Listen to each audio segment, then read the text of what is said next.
Most जगहों पे जहाँ पे लेजर हो रखा था वो तो बिल्कुल ठीक था, बट कई कई जगहों पर पर्दा उखड़ रहा था चीरे की वजह से। वो चीरा मार्फन सिंड्रोम में कई बार मिल जाता है, स्पेशली यंग लोगों में भी पाया जाता है।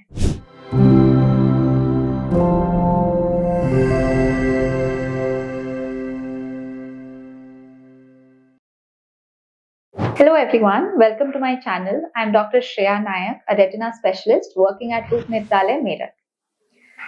Today I am going to talk about a very special case of Marfan syndrome. Marfan syndrome एक ऐसी जेनेटिक बीमारी है जिसमें बॉडी के हर जगह पर प्रोटीन्स की कुछ डेफिशिएंसी होती है, जिसकी वजह से आंखों पे प्रभाव पड़ता है, जॉइंट्स पे प्रभाव पड़ता है और दिल पे भी प्रभाव पड़ता है। तो ऐसे कुछ केसेस हैं जिसमें फैमिलीज में मार्फन सिंड्रोम रन करती है और ऐसी एक फैमिली का हमने इलाज किया है। तो दो बहनें थी जिनकी आंखों का लेंस अपनी जगह से हिला हुआ था। ऑन फर्दर इवैल्यूएशन हमने उनको मार्फन सिंड्रोम डायग्नोज किया with the help of cardiologist as well as orthopedician. दोनों आंखों का दोनों लेंस हिला हुआ था। तो पहली बच्ची का हमने एक्टोपिया लेंटिस की सर्जरी करी, SFIOL सर्जरी करी, जिसमें हमने हिले हुए लेंस को अपनी जगह पर प्लेस किया। The surgery was beautifully done and the patient had a very good vision. इतना अच्छा विजन आया उस पेशेंट का कि उसने अपनी बहन को भी हमारे यहाँ पर ही लाया एंड उसने उसकी भी सर्जरी कराई।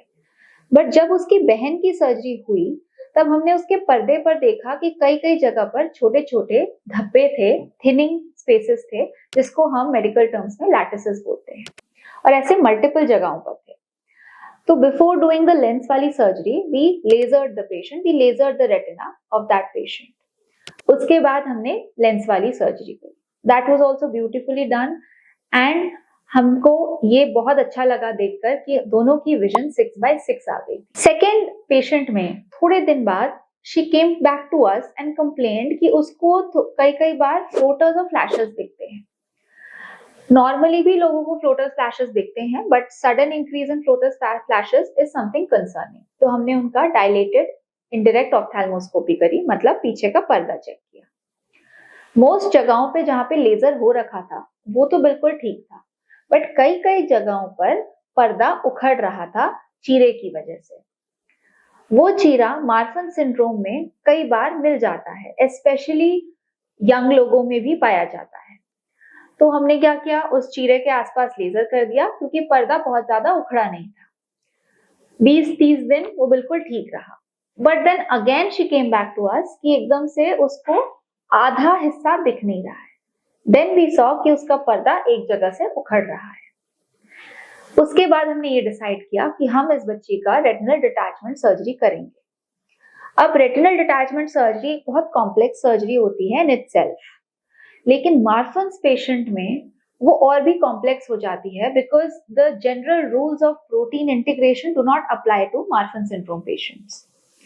तो वी टुक अ डिसीजन कि इस पेशेंट में हम बस बकलिंग सर्जरी करेंगे या फिर बाहर वाली सर्जरी करेंगे। ऐसा डिसीजन मैंने इसलिए लिया क्योंकि जो गैस और ऑयल आंख के अंदर डाली जाती है in vitrectomy surgery, that is not always advisable for young patients, क्योंकि ऑयल और गैस के कुछ ना कुछ कॉम्प्लिकेशन होते हैं। उसमें आप आंख के अंदर जाते हो और आंख के लेयर्स को छेड़ते हो, वेराज बकलिंग सर्जरी में आप सिर्फ बाहर बाहर रहते हुए ही पर्दा जोड़ सकते हो। Not every case is eligible for buckling, so we have to take the decision and this patient was, तो हमने इनकी बकलिंग करी। बकलिंग में आंख के अंदर ना कोई गैस डाला जाता है, ना कोई ऑयल डाला जाता है, कुछ भी नहीं होता, बस बाहर से एक हम सिलिकॉन बैंड लगा देते हैं उन एरियाज में जहां पे चीरा था, ताकि बाहर वाले लेयर और पर्दा अपोज हो सके। एक बार वो अपोज हो जाता है, रेटिनल डिटैचमेंट इज हील्ड। तो इसी सर्जरी को हम बकलिंग कहते हैं एंड इस पेशेंट में हमने बकलिंग करी एंड आइए सुनते हैं पेशेंट का क्या कहना है।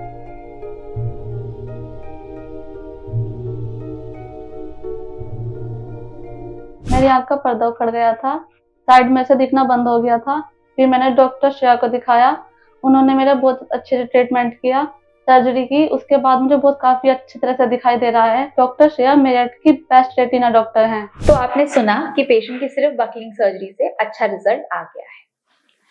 इसी पेशेंट के एक और रिलेटिव को, ब्लड रिलेटिव का RD सर्जरी हो चुकी है. As I told you, it runs in the family. Retinal detachment also runs in the family in Marfan's patient.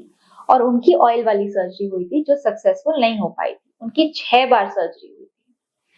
तो इसीलिए buckling surgery is preferred in these cases. अगर possible है तो उससे बेटर और कोई सर्जरी नहीं है.